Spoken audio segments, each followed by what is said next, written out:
I've always believed that Sundays were meant for two things: church and family.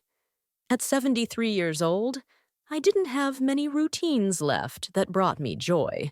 But every Sunday, after my morning tea and favorite gospel hour on the radio, I would call my grandson Nathan. It was our ritual. For years, without fail, I'd hear his voice on the other end of the line. Sometimes he'd be walking to the store, other times still in bed with that sleepy drawl in his tone. But he always picked up. And he always called me Grandma with a warmth that reminded me why I kept going.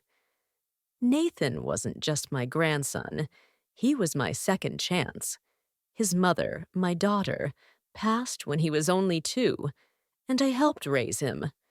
We'd plant tomatoes together in the backyard, chase fireflies in the Oklahoma dusk, and when he was older, I'd slip folded $20 bills into his coat pockets and pretend I didn't know how they got there. He grew into a good man, kind, thoughtful. He'd text me pictures from college, call me when he got a job, and once, on my birthday, he mailed me a handwritten poem. My hands shook reading it. When he moved in with his girlfriend, I didn't think much of it. Love is natural. Change is expected. I welcomed her with open arms the day Nathan brought her to meet me. Her name was Shiloh. Pretty name, pretty face, cold eyes. Something in her handshake felt stiff, forced. But I told myself not to judge. People warm up. People open in time. Still, the calls started to change. He'd pick up less enthusiastically. Sometimes he'd say he was busy, or that they were in the middle of something. I understood. I told him I'd talk to him next week, but it began to feel like I was clinging to something that was slipping. Then came that Sunday, the day everything changed, the day Shiloh picked up the phone instead of Nathan. "Hello?" I said, surprised. There was silence, then a sharp voice. "Stop calling this number." I thought I misheard. "Excuse me?" She repeated slower this time. "Delete this number. He doesn't need you anymore." For a moment, I didn't know what to say. My hand trembled against the receiver. I thought maybe it was a joke. A cruel one, yes, but maybe Nathan was nearby. Maybe he'd grab the phone any second, laugh, and say, "Gotcha, Grandma." But all I heard was silence. Then, the line went dead. I sat there in my kitchen chair, still holding the phone to my ear like it might bring him back. My tea had gone cold. The sun outside had shifted behind a cloud. I looked around at my little kitchen, the doilies, the photos on the fridge, the small vase with the silk flowers Nathan had given me one Mother's Day long ago. It felt like someone had pressed pause on the world. I called again, straight to voicemail. Again. Still voicemail. That week, I didn't sleep much. I kept replaying her voice in my head. "He doesn't need you anymore." Those words stung deeper than any insult. I wasn't just being brushed off, I was being erased. The woman I welcomed into my life, who ate my pie and smiled politely across the table, had taken my grandson from me. The next Sunday, I tried again. Nothing. I left a message. "Hi, baby, it's Grandma. Just checking in. Hope you're well. Love you." I waited.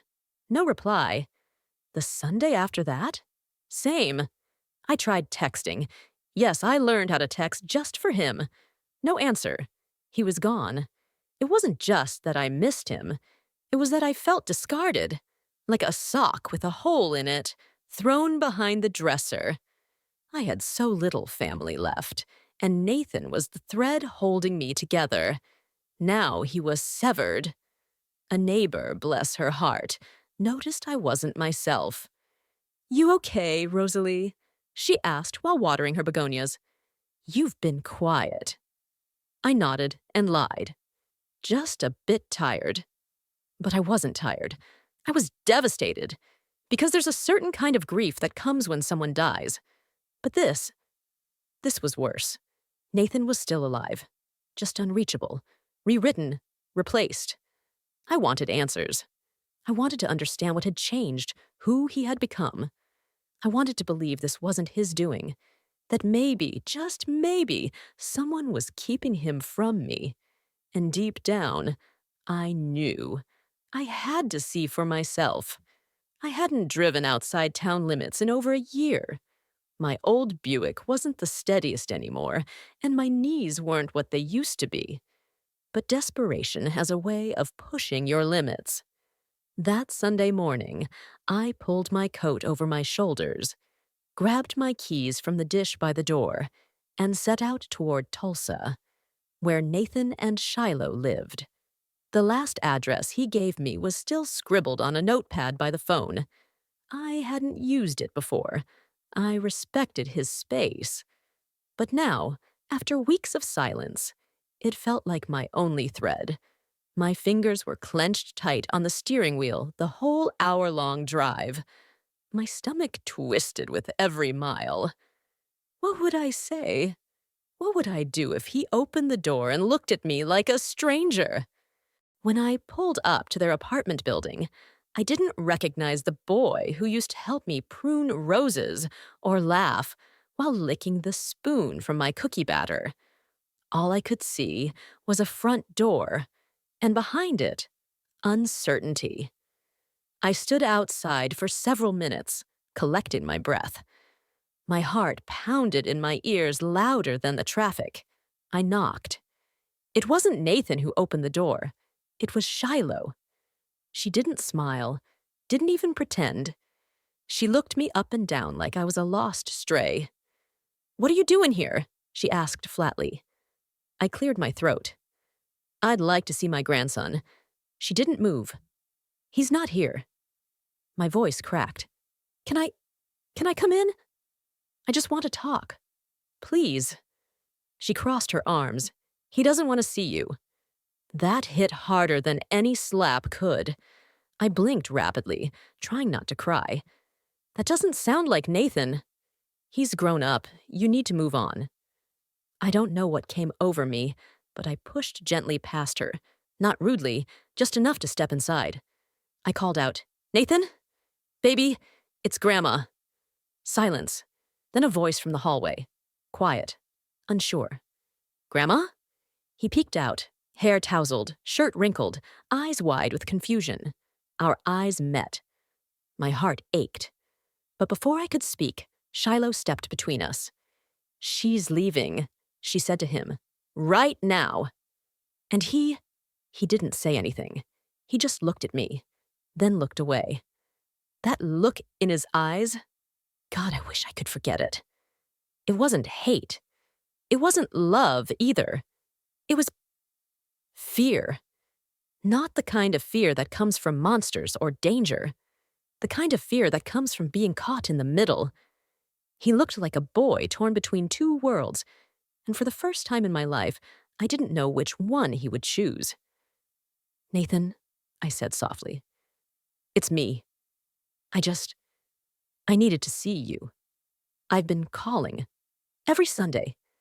He stepped forward an inch, maybe two, then stopped. His voice was barely audible. "I know. I heard." Shiloh's face snapped toward him, like a whip. Her eyes were warning him, shouting things she didn't say out loud. "We talked about this," she said coldly.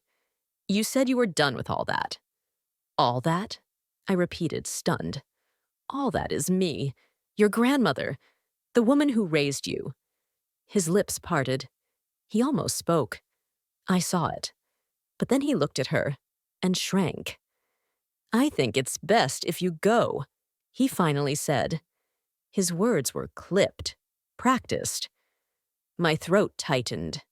I felt like I was standing outside in a blizzard without a coat. "If that's what you really want, then say it to me. Look me in the eye and tell me you don't want me in your life anymore." He couldn't. He looked down, and then he turned and walked back into the hallway. just like that. I stood there for a moment longer, hoping he'd come back out, hoping he'd change his mind, hoping he'd remember who I was, who we were. But the hallway stayed empty. Shiloh smirked. Not a big one, but enough. A tiny curl at the corner of her mouth like she'd won something. I walked out on legs that felt older than they'd ever been. I got back into my Buick, and as soon as the door shut, I wept. Not the gentle, tissue-dabbing tears I'd cried before. These were heavy sobs that came from a place I hadn't touched in years. I gripped the steering wheel and screamed into the silence. How did we get here? I raised that boy, loved him with every ounce of myself, and now I was a problem he couldn't face. I thought maybe it was just her influence. But what if it wasn't? What if I'd already lost him long ago, and I was just now seeing the truth? I didn't drive home right away. I pulled into an empty church parking lot and sat there until the sun dipped behind the trees. Something inside me shifted that day. I had to find out what had happened, because I wasn't just a forgotten old woman. I was his grandma. And I wasn't done yet. That night, back home in my quiet little house with a ticking clock and the low hum of the refrigerator, I sat in my rocking chair and stared at the wall. My body was back in Oklahoma City, but my mind was still in that apartment, in his voice, in her shadow. I couldn't sleep. I paced. I brewed tea I didn't drink. I kept hearing his voice in my head. I know. I heard. That meant he listened. Every Sunday he heard the phone ring. He heard my voice in the voicemails. And he didn't answer. Why? I began to remember small things I'd overlooked. Messages that came shorter and less frequent. A tone in his voice I didn't want to acknowledge. Was this really all Shiloh's doing? Or had he started to slip away before she even arrived? By morning, I knew I couldn't leave Azair. If there was something rotten between us, I needed to know what it was. I pulled out a small cardboard box from the top of my closet, my Nathan box. Birthday cards he drew in crayon. Photos from when we made that sad-looking snowman. His first graduation picture. Beneath all that, there were printed emails and texts he'd sent me over the years. I'm not a tech wizard, but I always liked to print things that mattered, just in case.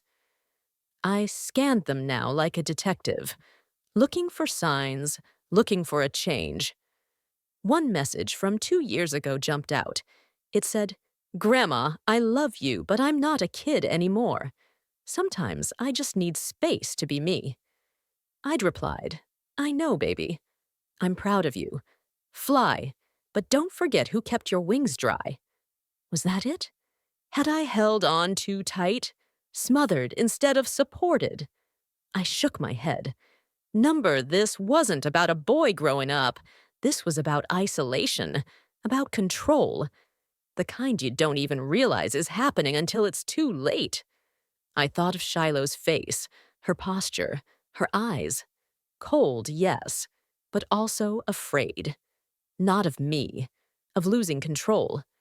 I had seen that look before in my sister's husband years ago.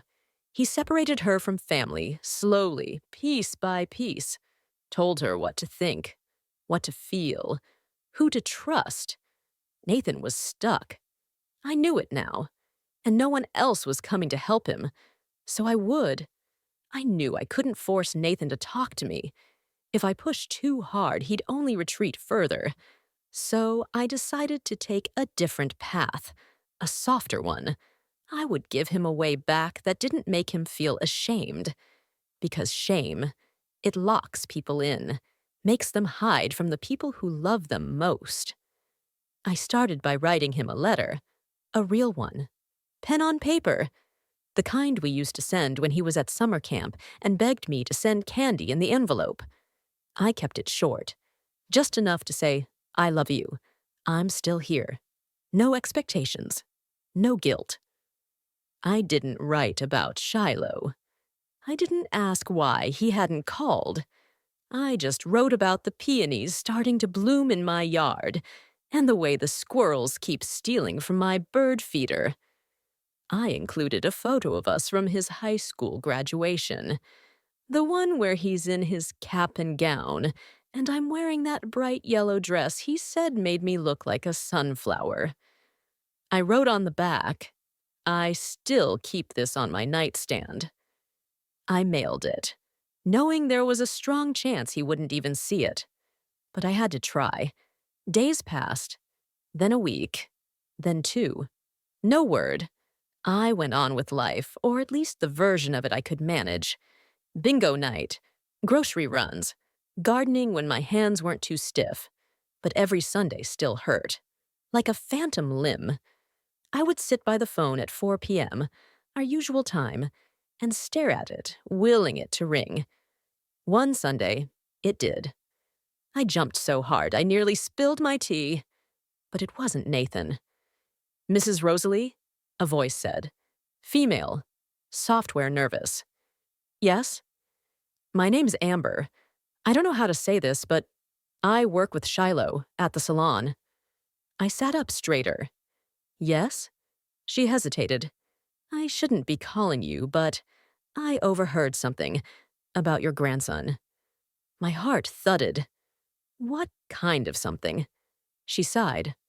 Look, I don't know the full story, but Shiloh, she talks, brags, said she got him to cut ties with his old baggage. Her words, not mine. She said it like it was some big accomplishment, like she was proud. My mouth went dry. She doesn't let him have his phone when she's home, Amber added. Says it stresses him out, and she screens everything. I think he doesn't even know you came by. I didn't cry. I just sat there, frozen. She lowered her voice. I'm sorry. I thought you should know. After I hung up with Amber, I sat in silence. Not the peaceful kind, the kind that settles like dust after something breaks. I replayed her words. She screens everything. She brags. He doesn't even know. It made sense now. The unanswered texts. The cold phone call. His strange detachment when I saw him. This wasn't Nathan turning away from me. This was someone twisting the lens, altering the view, until the person I raised couldn't even see me clearly anymore. But I couldn't just rush in. That would only make things worse. I had to be patient, precise. I needed someone to reach him without being intercepted, someone he trusted, someone Shiloh wouldn't suspect. That's when I remembered Brandon. Brandon was Nathan's childhood friend. They built tree houses together, played video games until their eyes crossed, and once broke my back window trying to shoot a tennis ball over the roof. He had come to every birthday until they graduated high school, and the last time I saw him, he called me Auntie Rose. I still had his mother's number in my address book. I called her that same day. Hi, it's Rosalie, Brandon's old friend, Nathan's grandmother. Oh, Rose! Goodness, it's been a while. We chatted briefly, and I asked about Brandon. He was back in town working at the community college. My heart leapt, still close, still reachable. Would you mind? I asked gently, passing along my number. Tell him I need a small favor. Just to check in on someone. Quietly. Within the hour, Brandon called me. Miss Rose! Wow, hearing your voice takes me back. I smiled. Brandon, honey, I need your help. It's about Nathan. He grew serious fast. I told him what had happened. Without anger, without accusation. Just the truth. How the calls stopped. How I visited. How he looked trapped. I told him about Shiloh. About Amber. Brandon listened. Quiet. Thoughtful. Then he said, "That doesn't sound like Nate at all. I'll go see him." Carefully, I warned. "Please." "I got you," he said. "Leave it with me." That night, I prayed harder than I had in years. Not for vengeance, not even for answers. I prayed for the boy I raised to find his voice again, to remember who he was before love became a prison, and to know that I was still here, waiting. 3 days after Brandon's visit, my phone rang again. For a split second, I thought it might be Nathan. I reached for it with shaking hands. But it was Brandon. Still, my heart leapt. "Miss Rose," he said, his voice low. "I saw him. I talked to him. And you were right." I held my breath. "Is he okay?" Brandon sighed. "Physically? Sure, but he's not him. He looks like Nate, but it's like he's in a fog. He didn't even know you came by. She never told him." That nearly knocked the wind out of me. He didn't know.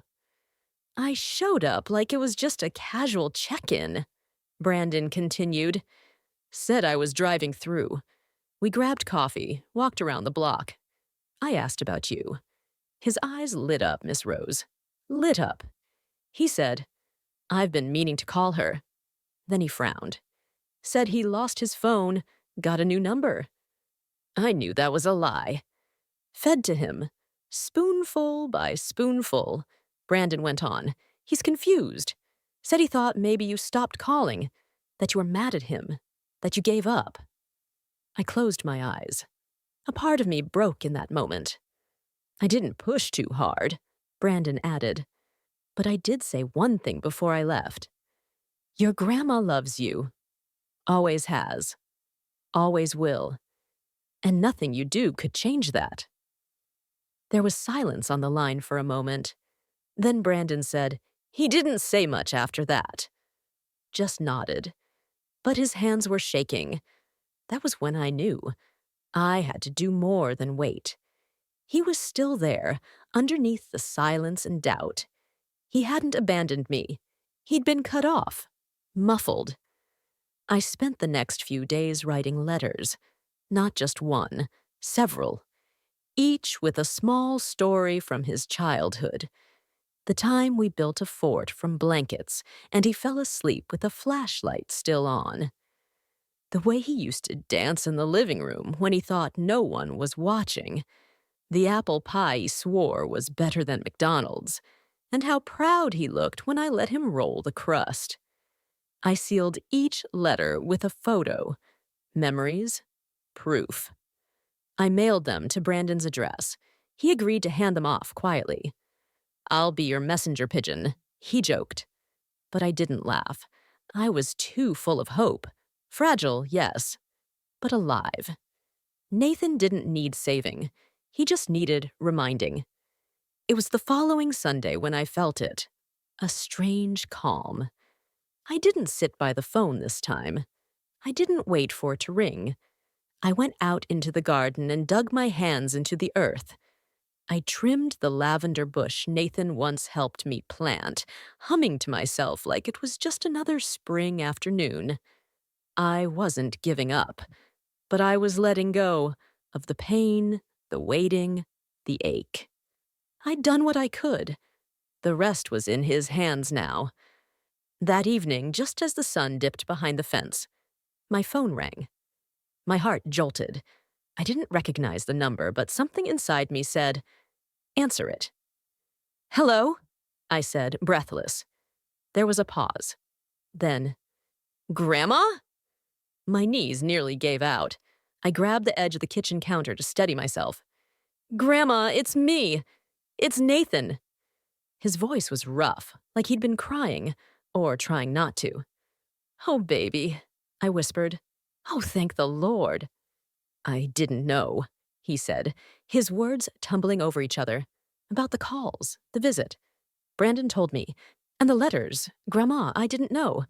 Tears streamed down my cheeks. "It's okay, sweetheart. I never stopped. I never will." "I'm sorry," he said. Over and over. I should have fought harder. I didn't realize how far I drifted. It was like I was underwater and didn't know I was drowning. I listened quietly, letting him pour it out. Every word a drop of healing. He told me Shiloh had slowly taken over everything, his schedule, his phone, his friends. Made him feel like any connection to his past was a threat to their future. She framed it as love, as devotion, but it was control. I thought I was choosing peace, he said, but I was choosing silence. We talked for 2 hours, about everything, nothing. He laughed once, really laughed, and it was the most beautiful sound I'd heard in years.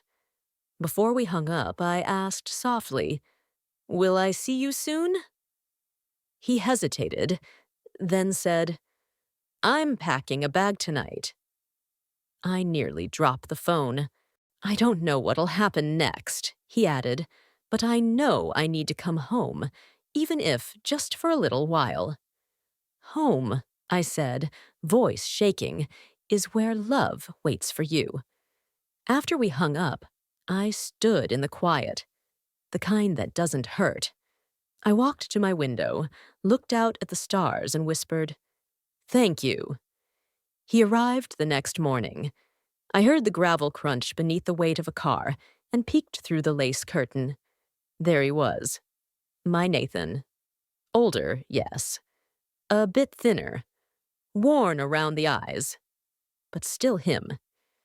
He stood on my porch for a moment, suitcase in hand, like he wasn't sure if he should knock or just turn the knob. I opened the door before he had the chance to choose. We stood there, staring at each other, words caught in both our throats. Then I opened my arms. He fell into them. He held me tight, like a child who'd been lost in the woods and finally found home. We didn't speak for a full minute, just held on. His shoulders trembled.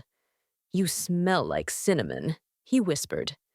"And you smell like laundry detergent and regret," I replied, and we both laughed through the tears. He came inside, looked around like he was trying to memorize it all again.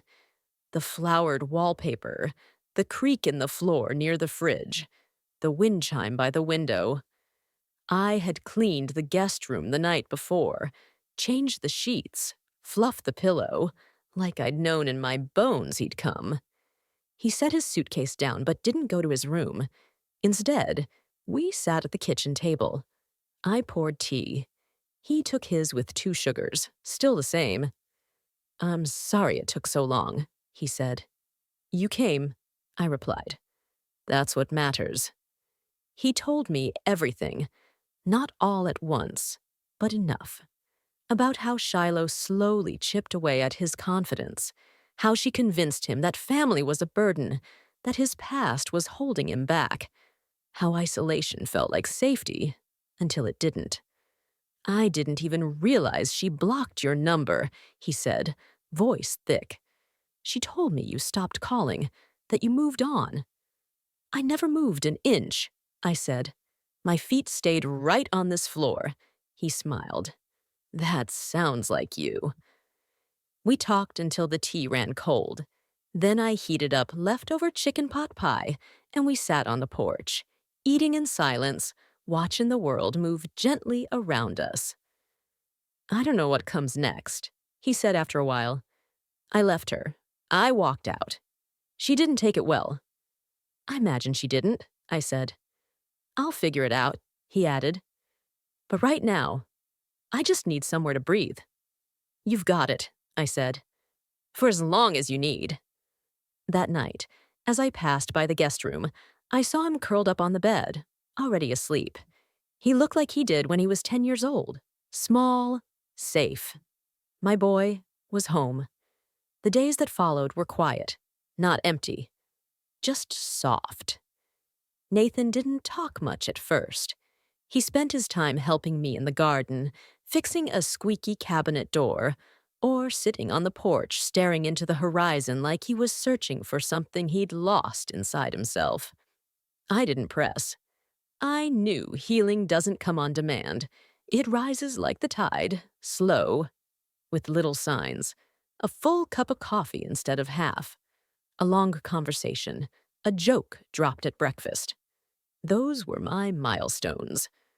One morning, I found him in the garage, digging through a box of his old things: comic books, his slingshot, a dusty Game Boy. He held a photo of him and his mother, my daughter. They were both laughing, her arms around him. "She would have hated Shiloh," he said softly. I didn't speak. I just nodded.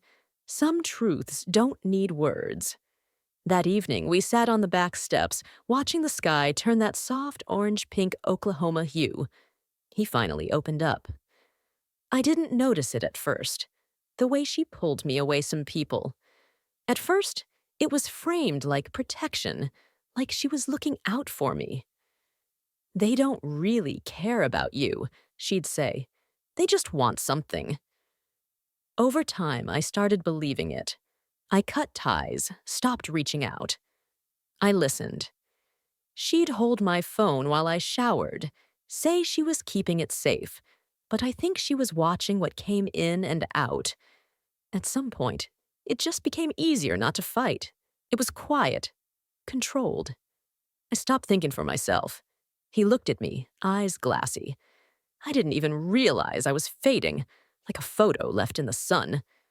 I reached over, took his hand. "You're not gone, baby. You're right here. And fading can be reversed. That's the thing about light. It leaves a trace." He smiled barely. "Being here, it feels like I'm waking up." "You are," I said. "And every day we'll get a little more of you back." That night, he sat at the table and helped me with my puzzle. A 1,000-piece one of a lighthouse on the edge of a cliff. He placed 3 pieces before giving up and laughing. "I was never good at these," he said. "That's okay," I replied. "The joy's in trying and finishing together." For the first time in what felt like forever, the house felt full again, not just of bodies, of hope. By the end of the week, Nathan started sleeping better. He helped me repaint the fence, trimmed the hedges without being asked, and even fixed the leaky sink in the hallway bathroom. But I could tell something still lived in the corners of his chest, something unsettled. At night, I'd hear him pacing. Sometimes he'd whisper to himself, not angry, just haunted. One morning, as we sat in the kitchen, he asked, "Do you ever feel like your mind plays tricks on you? Like, you remember something one way and someone else tells you it didn't happen?" I stirred sugar into my tea. "That's not your mind. That's someone else trying to rewrite it." He nodded slowly. "Shiloh did that a lot. Said I was too sensitive, that I took things too personally. She'd hurt me, and when I reacted, she'd twist it until I felt guilty for feeling anything at all." I reached across the table and placed my hand over his. "That's not love, Nathan. That's manipulation." He exhaled deeply. "I know that now, but at the time, I thought it was just how relationships worked. I thought maybe I was the broken one." "You're not broken," I said firmly. "You're bruised. But bruises heal." Later that day, while folding laundry, I found something in the guest room trash bin. Crumpled letters. My letters. The ones I had sent through Brandon. He must have carried them with him, read that again. Then tossed them away. But I didn't feel hurt. Not this time. Because the act of reading them, that mattered. Not the disposal. Healing, I realized, is messy, not linear. 1 step forward, 2 steps back. Still a dance worth doing. That evening, as I baked banana bread, Nathan came into the kitchen looking uneasy. "There's something I need to tell you," he said. "Shiloh's been calling." I froze. What does she want? "She says I abandoned her, that I'm being brainwashed, that you're the one controlling me now." I let out a short, bitter laugh. Imagine that, me, with my garden gloves and arthritis, controlling anyone. He cracked a smile. I told her I needed time. Space. And how did she take that? She called me ungrateful, selfish. And how did you take that? I turned off the phone. That's when I knew. He wasn't just visiting anymore. He was choosing this, choosing clarity, choosing himself. We didn't talk much more that night, but when he came to kiss me goodnight on the cheek, he said, "Thank you for not giving up."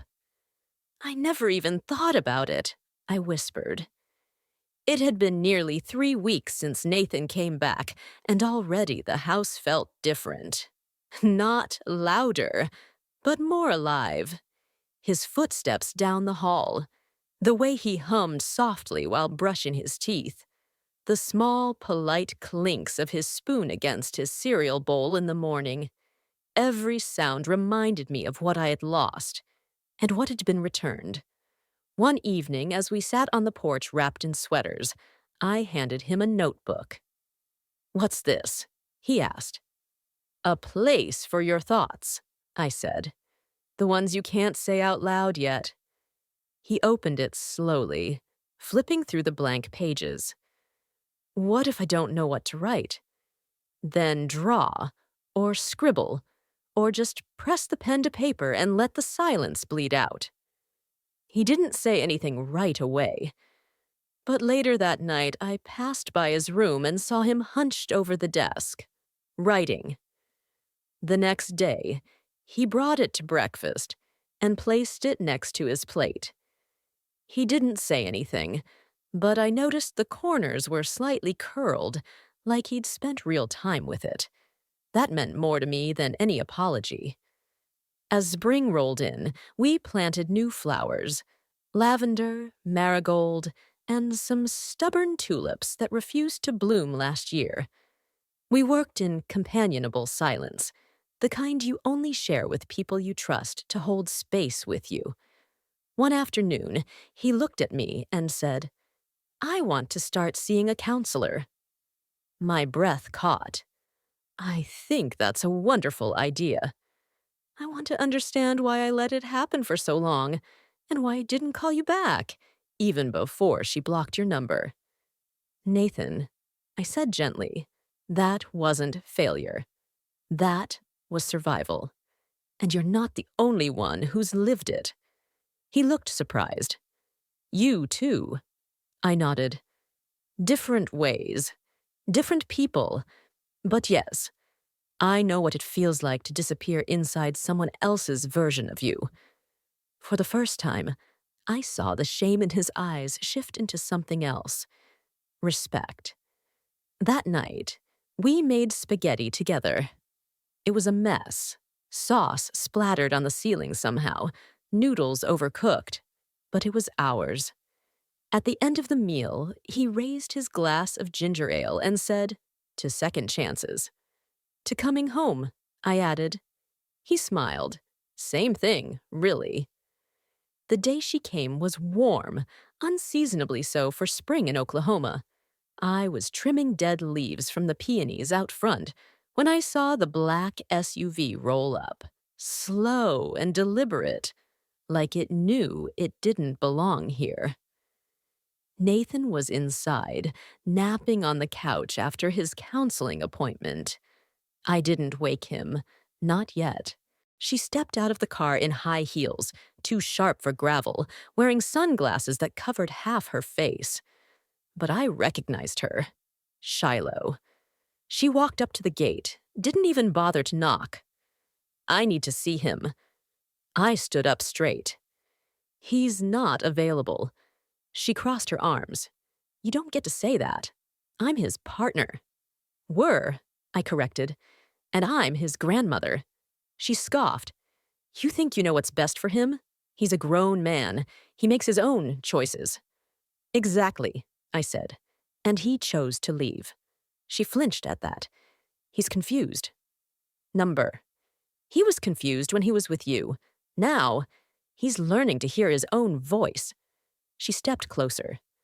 What did you say to him? What poison did you fill his head with? I didn't blink. I reminded him who he was, who loved him, and that love doesn't isolate. It welcomes. Her lip curled. He'll come back. You'll see. I tilted my head. Do you really believe that? Or are you just afraid of losing the control you mistook for connection? She said nothing.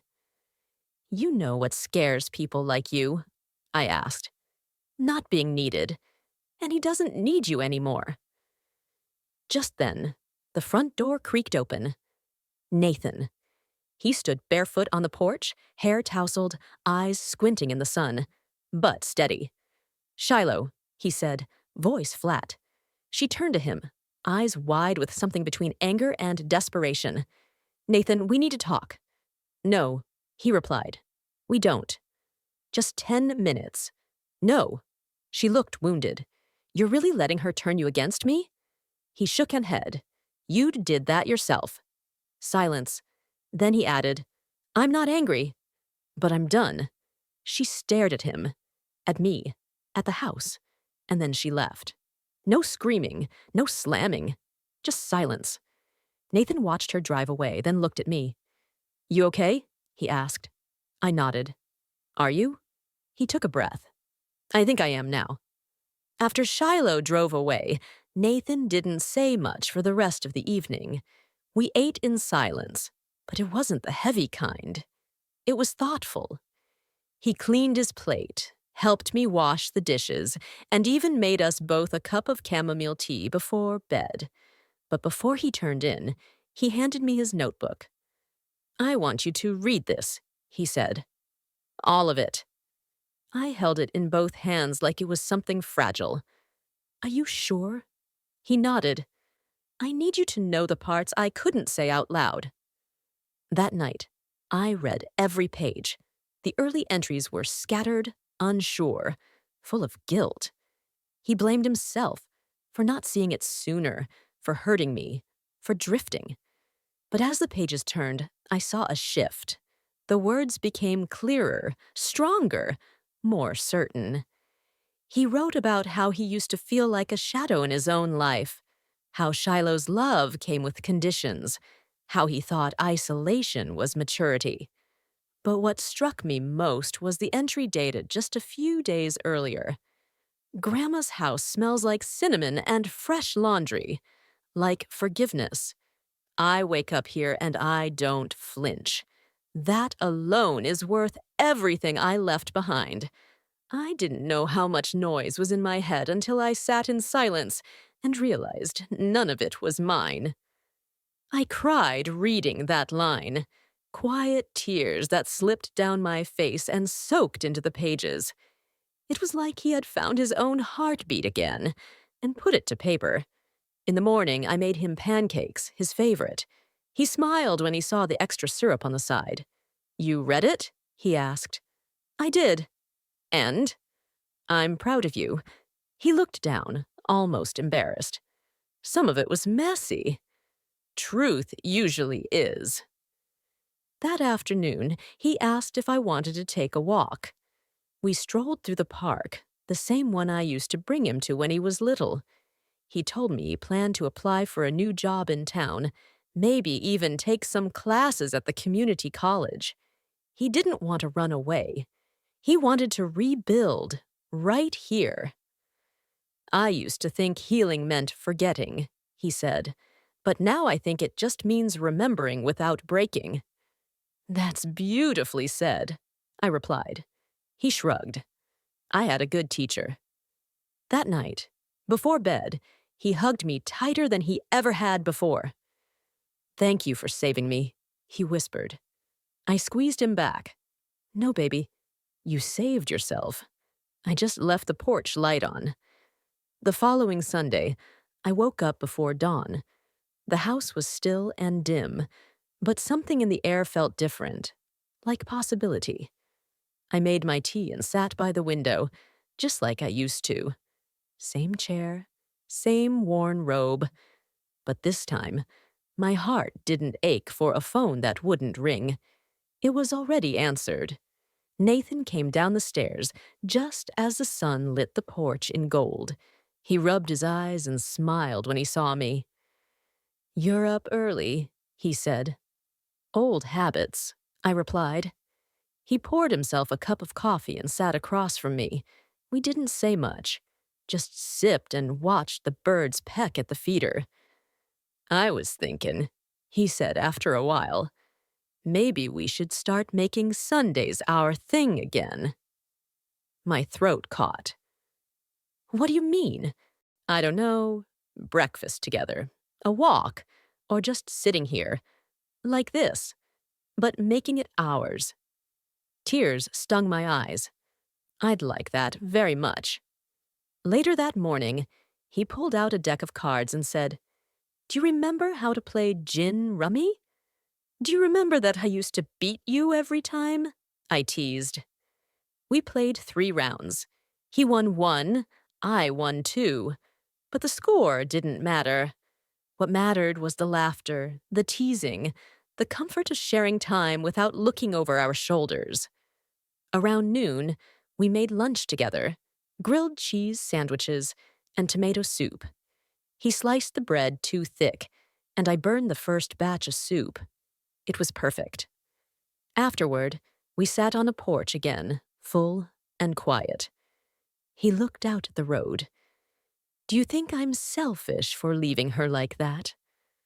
I shook my head. "I think you're brave. Brave enough to recognize that love shouldn't feel like fear. That home isn't a place where you're monitored. It's where you're seen." He nodded. "She used to say I was lucky she loved me, like it was a burden she carried." "She was wrong," I said. "You're not a burden. You're a blessing." He didn't respond right away, but I saw the way his shoulders eased, the way his chest rose with a deeper breath than before. As the sun began to lower, casting long shadows across the porch, he turned to me. "Grandma?" "Yes, baby?" "Thank you for not believing the worst of me." "I always knew better," I said. "You were just waiting to remember it for yourself."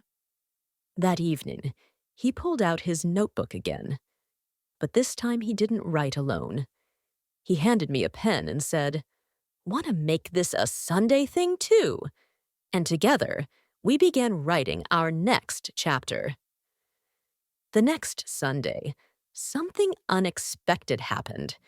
We were in the kitchen preparing breakfast, Nathan whisking eggs, me buttering toast, when the phone rang. The old landline with its stubborn cord, the one I never unplugged. It had rung so many times without him before. But this time, it was his turn to answer. He wiped his hands and picked it up.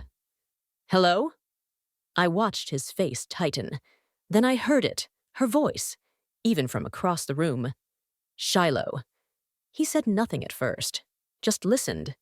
Then calmly, with the weight of someone who had finally made peace with himself, he said, "This number is for family.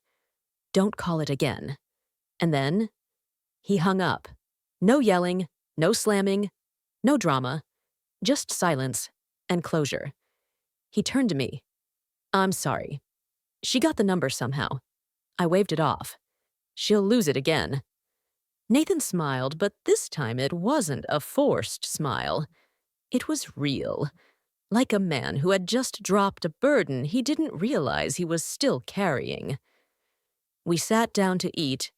He said grace, just like he used to when he was a boy. After breakfast, we walked down to the old farmer's market. Everyone recognized him. Old ladies waved. Shop owners smiled. He'd been gone so long, and yet it was as if the town had saved a seat for him. At the flower stand, he picked out a bunch of daffodils and handed them to me. "What's this for?" I asked.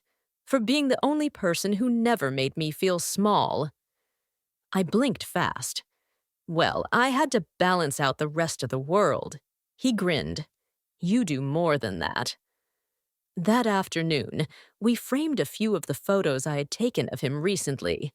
Nathan laughing in the garden, Nathan holding the hose and accidentally spraying himself. Nathan sitting on the porch, his face lit by golden light. I placed one of them in the hall, next to a picture of him as a child. Time had changed his features, but not his spirit. That was still there, just clearer now. As I stood looking at the two photos side by side, Nathan stepped behind me. "I want to stay, Grandma," he said. I turned. "As long as you like." "No," he clarified. "I mean it. Not just for a few months. I want to rebuild here. With you." I put my hand on his cheek. "Then let's plant roots. Together." And just like that, the boy I raised came home, not just in body, but in heart. It became a ritual, one we never missed again. Every Sunday, the table filled with the smell of pancakes or biscuits, coffee or cocoa, depending on the season. Nathan would set out the dishes while I prepared the spreads. There was always laughter, always light, and always space for whatever either of us carried that week. One Sunday, he brought a guest, not a girlfriend, not yet. It was his counselor, Ms. Elena, a kind woman with gentle eyes and a voice like a lullaby. He invited her as a thank you, not just for the therapy, but for helping him rediscover parts of himself he thought were gone forever. She stayed for brunch. We talked about resilience, about memory, about what it means to untangle truth from guilt. After she left, Nathan turned to me and said, "You know, I think I want to help people like me. People who didn't realize they were lost until it was almost too late." I tilted my head. "Like a counselor." "Maybe," he said. "Or maybe just a voice in the dark. A light. Like you were for me." That night I wrote in my own notebook. Just a small line. He found his purpose in the ashes. And from that fire, something whole was born. The next week, Nathan started volunteering at a local support center. He spoke to small groups, young people, older ones too, about emotional abuse, about control masked as love. And each time he came home from a session, he seemed taller, not in body, but in presence. One day, I peeked into his room and found him recording a podcast. Nothing fancy, just his voice, a microphone, and stories. But it mattered. He mattered, and he was starting to believe it. We still had quiet moments. Some days, grief still clung to his skin. Some nights, he'd wake from dreams that left him gasping. But now, he talked about them. Now, he let me hold his hand through the hard parts. One morning, I found a small package on my doorstep. No name. Inside was a pair of knitted mittens and a note that simply read, "You saved him." Thank you. There was no signature, but I didn't need one. Some truths don't need to be claimed. They just need to be known. We never planned a celebration. No balloons, no cake, no marked day on the calendar. But somehow, we both knew it when it came. The day everything shifted from recovery to life. It was a Thursday, mild and breezy. Nathan had just returned from the community center, cheeks pink from laughter and wind. I was in the backyard, clipping herbs for dinner. He walked up behind me and said, "Grandma, I did something today." I turned. "Should I be nervous?" He smiled. "Maybe. I signed up for classes." I blinked. "College?" He nodded. "Just a few to start. Psychology, human development, counseling techniques." I reached out, placed my hand on his cheek. "You're really doing it." I want to help people, not just talk about what happened. I want to understand it, and maybe be the person someone else can call, the way I should have called you. "You don't owe me," I said gently. "I know," he replied, "but I owe me." That evening, we cooked together again. This time, a fancy meal, lemon chicken, asparagus, and a cake from scratch that ended up lopsided but delicious. No occasion, no guests, just us. We set the table with the good china, lit candles, and sat across from one another in quiet pride. To healing, he toasted. To becoming, I answered. After dinner, we took a walk through the neighborhood. The same streets I'd walked alone for years, now filled with conversation and shared glances. People waved to us. The Petersons offered tomatoes from their garden. A child ran past on a scooter and nearly crashed into Nathan. He laughed and waved, no trace of the boy who once flinched from sudden noise or movement. As we reached the corner, Nathan stopped. "I thought I'd never be this person," he said. "I thought I'd be trapped forever." "Traps don't last," I told him. "Not when the person inside learns to pick the lock." He took a breath and looked up at the sky, soft and pink with dusk. "I want to write our story one day," he said. "All of it. Even the hard parts? Especially the hard parts." "Then I'll help you," I said. "But only if I get final edit." We both laughed. He put his arm around my shoulder, and we walked the rest of the way home in silence.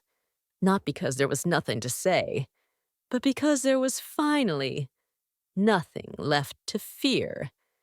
It's been over a year now. The porch paint is starting to peel again. The bird feeder hangs crooked from a windy day, and my knees still ache in the morning.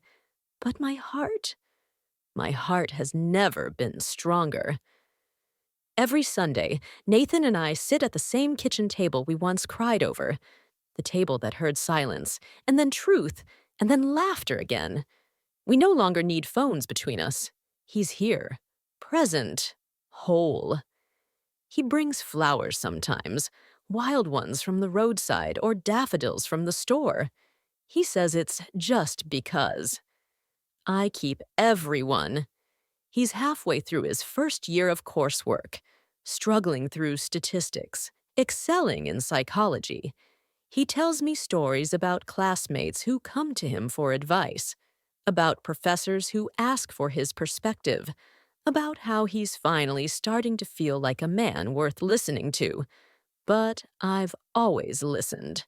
Last Sunday, he brought me something new, a printed draft of his first essay. The title made my breath catch.